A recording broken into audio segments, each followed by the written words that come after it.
Welcome to Talk About Topeka. I'm Chris Schultz. Tonight we examine Topeka's important historical role in the national conversation about equality. It goes all the way back to Brown versus Board, which is when John Brown led a militia group to attack the Topeka Board of Education. No? Anyway, so I flew down for a guided tour by David Smith, the superintendent of the Brown versus Board of Education National Park. And our field reporter, Max Ellis, will be on the show later with his trip to the Equality House. It has a paint job that's the polar opposite of anything like those camouflage pickup trucks. Tonight's episode was sponsored by the WIBW channels and Field of Greens, downtown's best spot for soup, salad, sandwiches, and service with a smile.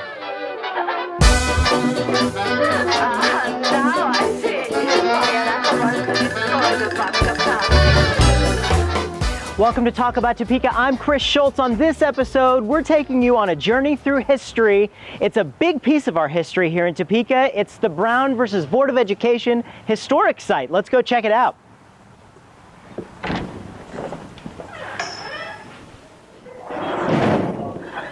Hey Chris, welcome. Hey Dave, how are you doing? Good to see you. Thanks for coming by. Thanks for having us. We've been really wanting to get out here and check out everything at the Brown versus Board of Education Museum. And will you be our tour guide? I will be your tour guide. You've come at a very good time. Is this your first time? This is my first time here. Oh, and you're from Topeka. That is pretty bad. I know, right? And that's what we're trying to stop. We're trying to get people who live here to get out and get over here. So you just walked into history right now. You walked into a place where it all started, the end began to happen right here. Okay. So this is Monroe Elementary School. This was one of the 4 all-black schools here in Topeka, and it was, it's where Brown versus Board of Education kind of began.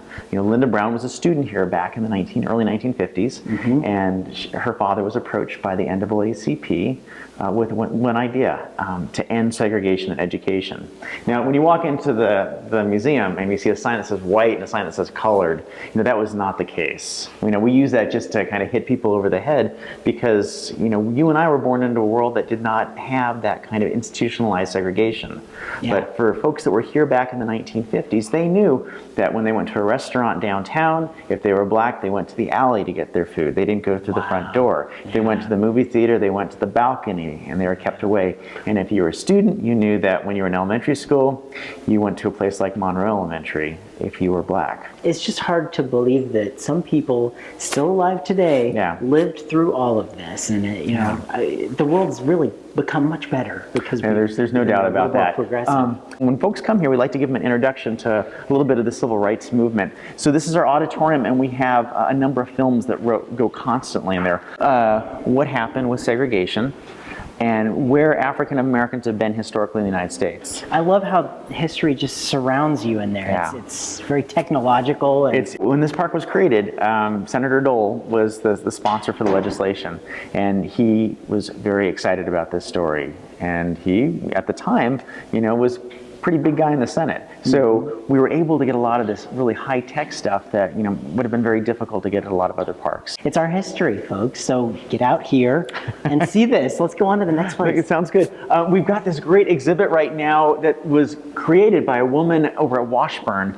I don't know if you've met Jennifer Marsh yet. No. Because she had this brilliant idea. She got a Saturn V rocket donated to her. Those are the space rockets. Yeah. And her vision is to take this instrument and to completely shroud it up in quilts made by children from around the world with images of freedom and equality. Wow. So we've been working with her. We've had a lot of our school groups, create some of these quilts, but these actually come from all around the world, from Russia, from all around the United States. Kids making these really cool quilts. For her to wrap around this rocket is a major art project. Let me just take you into the kindergarten room. It's a kind of a reflective room, and it's been a reflective room for the last 10 years or so. But we have a vision. A lot of the kids, a lot of the adults, a lot of the people from Topeka that have been coming in here said, I want to see a classroom. I want to see a place that actually looked like a classroom in 1952. So we are going to be remodeling this over the next year. Yeah. We've gotten some grant money to do that and create a 1952 kindergarten classroom in here. Wow. And what's neat about that is this was one of the first kindergarten classrooms west of the Mississippi, especially for black kids. Yeah. Because the idea separate but equal held true in here in Topeka, and if the white kids were going to have kindergarten classrooms, the black kids were going to have them as well. So this was designed, with a fireplace, a very kind of home-like atmosphere. There was a little teeter-totter in here. There's a sandbox for the kids to play in. Wow. Lots of small tables to do crafts on. They had their own special bathroom in here, so they were kept away from the rest of the other kids. Wow. Very kind of homey thing. So this will be the last time you see this room looking like this, probably, as we begin to make some major changes. That's cool. When can folks expect to see those changes? So we got to start buying some stuff by the end of the fiscal year. So in the next few months, we're going to get the slate blackboards put up on the walls. Cool. We just acquired these two prints right here. This is from the old Lincoln Elementary School, and this is an image of the Emancipation Proclamation being signed. It was the kind of image you would have had in an all-black elementary school up on the walls back in the 1930s, 40s, and 50s. Wow. So we just got that. Local citizen, Joe Swalwell, found it for us, and he was able to provide it for us. And then we have the picture of Lincoln that we got too, that would have been in a classroom at the time. So this is the Legacy Gallery. This is what happened as a result of the Brown versus Board of Education decision. So Topeka was the start of some pretty amazing things. Yeah, absolutely. This really got the ball in motion. Well, we love Topeka here, but it's for other reasons. It's just more reasons to love Topeka. We can be proud of the fact that we faced a problem and we overcame that problem, and we continue to work towards a better place. Yeah, absolutely. For everyone. A very inclusive place for all Americans. This is the Pass It On program, which is a wonderful video that tells the story of African Americans fighting for years and years and years to get to where we are today. And that the battle's not over, and that there's still roles for young Americans that they need to play in creating civil rights for everyone and equality for everyone. Music played a big role in change. It played a big role for slaves as they began to make their way onto the Underground Railroad. It played a big role in African American churches, and it definitely played a big role in the civil rights movement. So we have sound stations set up here that go over protest music from the time period.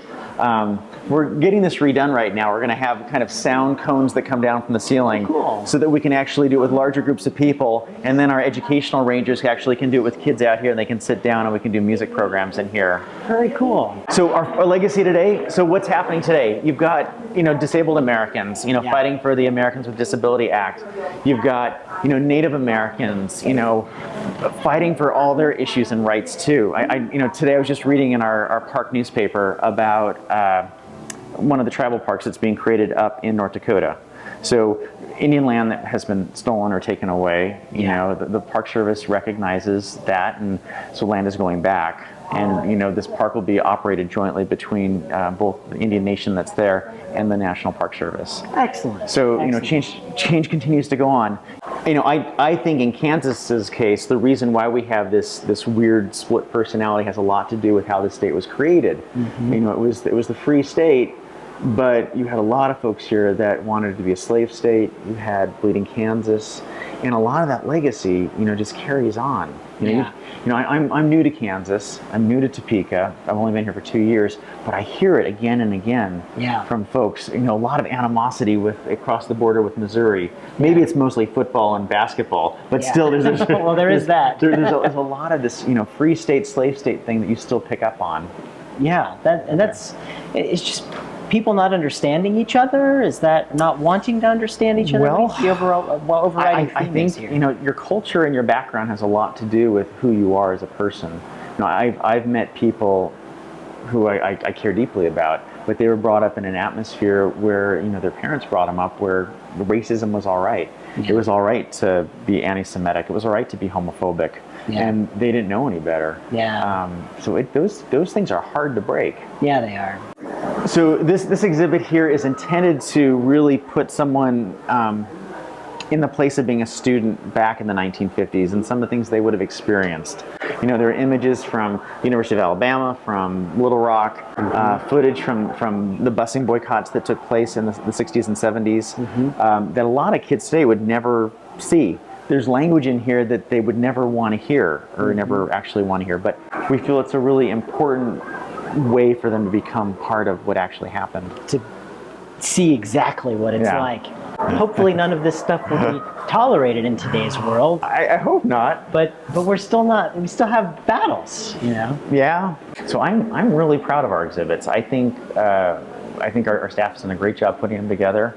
We try to keep them as current as possible. As far as like local school children, like where are they coming from to see this exhibit, and where, you know, what are they feeling when they're here? Well, for a lot of them, it's they can't imagine it because they come from a world that's quite different. Yeah. You know, the idea that there was segregation, it doesn't make any sense because their classmates right now are from Vietnam and from Laos and from Mexico, and they're African Americans and they're Jewish and they're Catholic, and Right. you know, for them it's incomprehensible that because they were brown or black they'd be in another school. Yeah.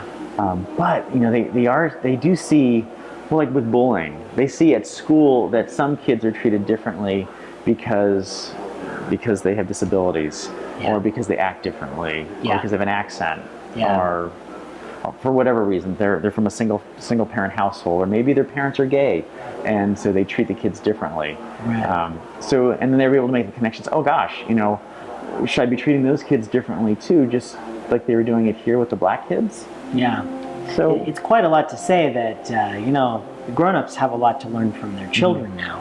And learning these lessons, the way that the children are able to accept and exist together, and you know, I think there's a lot to be said about Right. that. You know, our education system has changed, and you know, still got work to do, but we're doing pretty good now. So I think we are. yeah. So that's exciting, and then the classroom visits that we've been doing are exciting. We're working really hard on that, and it's all paying off because, you know, our visitation numbers continue to grow and grow and grow as we reach out to more and more communities.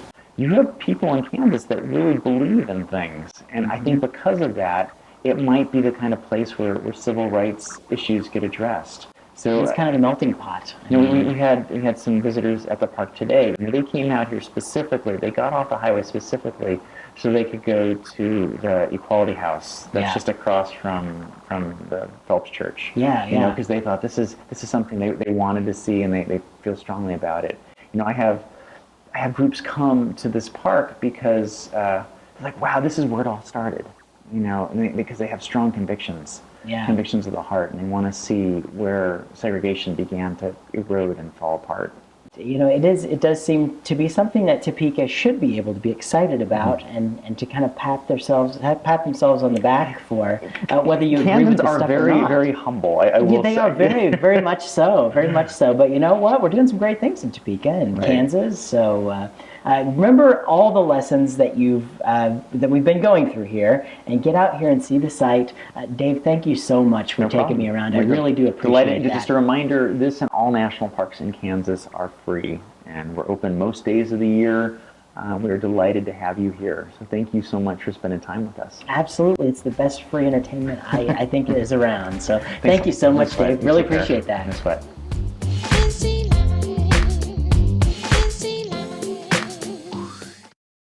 I'm Chris Schultz with Talk About Topeka. Today is a historic day for the country. We're here on the steps of the Capitol building here in Kansas. We're talking about the repeal of DOMA from the Supreme Court, and as well as Prop 8 ruling. We're talking about what's going to happen here in Kansas, and we're going to speak to some of the folks here having a little rally on the State House steps. We're going to see what they have to say. What does the recent Supreme Court ruling mean to you? People are more free in America. Anytime liberty is advanced and people are more free to define their relationships is a good thing for our country. It's very personal, but it's also financial. I work for the federal government, so hopefully my marriage will now be recognized.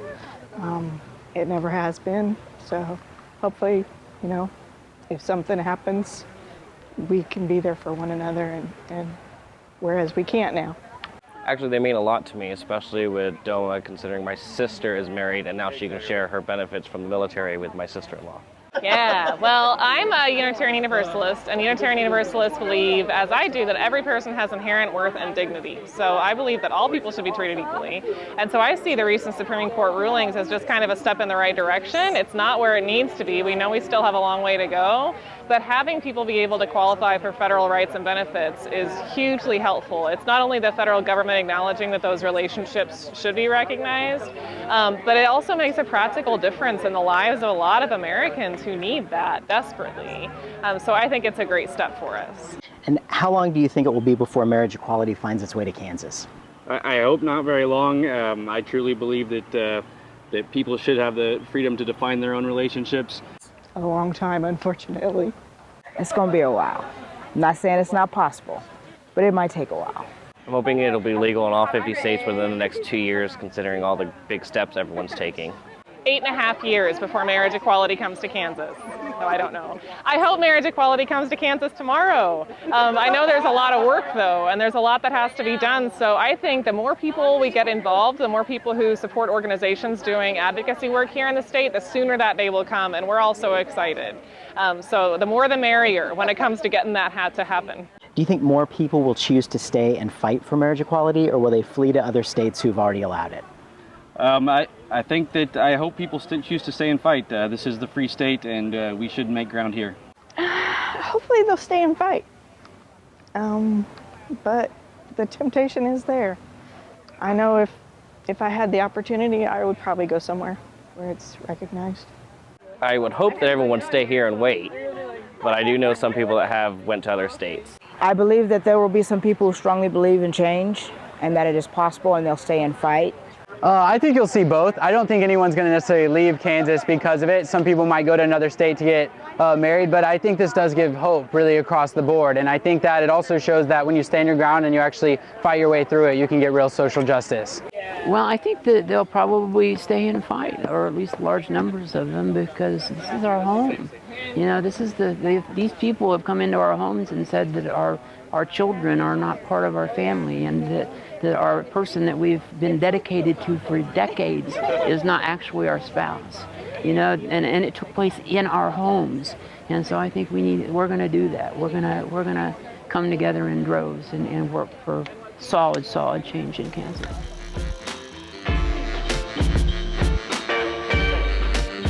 That's just the tip of the iceberg when it comes to Topeka's catalyzing role in national history, a tradition that continues to this day. Field reporter Max Ellis has more. Across from Topeka's most notorious landmark sits the Equality House, the headquarters of a peace charity, and on June 22nd, the site of a same-sex wedding ceremony. So I prepared for a sudden shower of fire and brimstone, knocked on their door, and said, "Take me to your leader." My name is Davis Hammett. I'm the Director of Operations for Planning Peace. I got involved in the organization about a year ago. Aaron Jackson, the founder of the charity, is a family friend of mine. After I graduated college, I wanted to dedicate my life to social justice, so I just got involved with that. So I was actually one of the founders. I moved in here in January. I was one of the founders of the Equality House. All of our neighbors love that we're here. We've had tons of them cook us dinner. They all come by. I mean, every day we have over 100 people visit. We've had a family from Australia actually flew in to Topeka. They came to America just to see this house, which was pretty incredible. We've had people stop by from all over the world, from all over the country. Tons of people who have never stopped in Topeka that make the commute between Denver and Kansas City stopped in Topeka for the first time in, decades, and they end up finding out that they like the place, and now they're stopping in every now and then to check in with us, and they end up eating at local businesses and stuff. So we're glad that the community has embraced us, and we're glad that we're able to bring more tourism into the community. Tourism was taken care of today as people gathered from miles around. Husband and wife from Kansas City. Mother and daughter from Salina, Kansas. My name's Jorge and I'm from Lawrence. Michael Hillary and I'm from Atlanta. Dr. Sam Bradshaw, and this is my wife Marge. I'm a psychiatrist at the VA and have been there for and over 40 years. And they've been picketing us forever.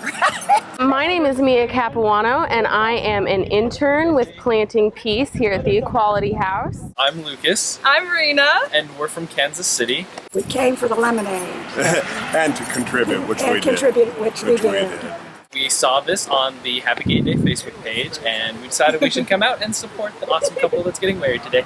Have a Gay Day, a grassroots Facebook group based in Ohio, was being represented in person. My name is Michael, and what brought me here was Aaron invited me, one of the owners of the Equality House, to come out and go to a wedding and talk with him about the future endeavors of my Facebook page, Have a Gay Day.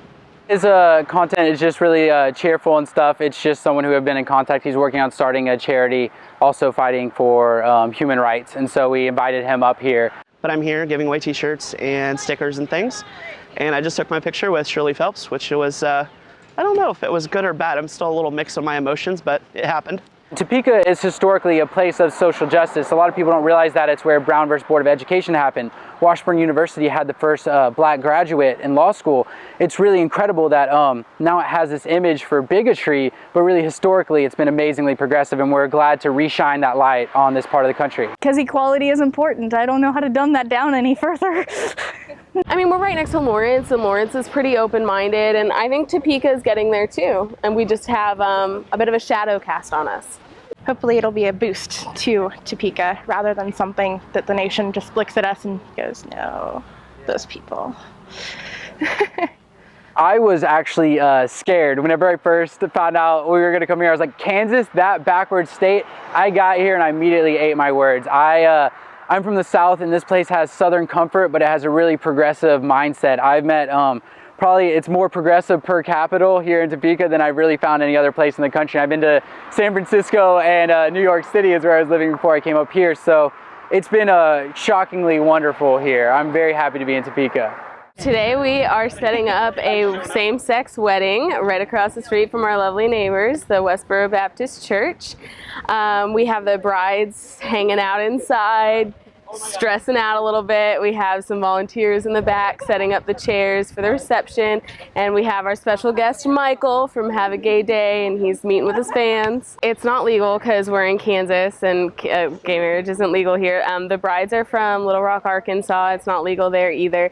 So in a way it's mostly symbolic, but obviously it's very real for the couple. So while it's not legally binding, it is still binding. Our goal is to put on a really beautiful wedding and just let people know this is two people in love, and it shouldn't matter their gender. That's irrelevant. It's not your business, and it's especially not our government's business to discriminate against people.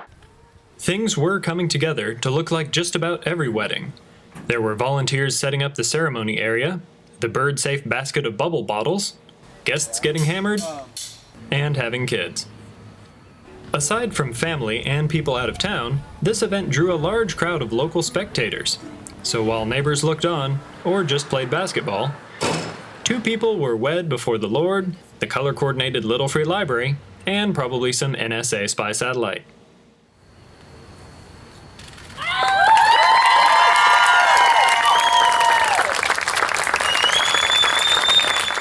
We are hoping that this helps Topeka's image. I'm from Missouri, so when I started telling people, oh, I'm going to school in Topeka, they'd say, isn't that where the Westboro Baptist Church is? Now I get a couple people saying, well, isn't that where the Equality House is? Politics are really nasty right now, and our goal is to kind of spread a little love in the world, and hopefully if we do our job in 10 years or so, politics won't be so nasty. Hopefully we can become a country that really, out of many come one, and that's supposed to be what America's all about, is embracing diversity. Our love is real. So important that it's seen in the state's eyes and all states' eyes. Equality. We deserve equal rights. We all have our own views on the issue, but there's one thing we can all agree on. Topeka is still making history. Powerful stuff. I'd like to share my personal thought on this matter, well, because I can. In this country, no minority should have to move away from their home and family strictly to have the equal rights that are currently afforded to other Americans in other states. It's already been written in the history books. It's up to us to take the time to read it and, more importantly, learn from it. Well, if you're still with us, then thanks for watching our educational episode. That's one federal requirement fulfilled. And while this show is supposed to stay neutral on most issues, I'm going to go out on a limb and say that the outcome of the Brown versus Board of Education trial was good. Whew. Tonight's episode was sponsored by the WIBW channels and Field of Greens, downtown's leading spot for healthy lunches. Remember to hit us up on the web, tune in next week, and keep talking about Topeka.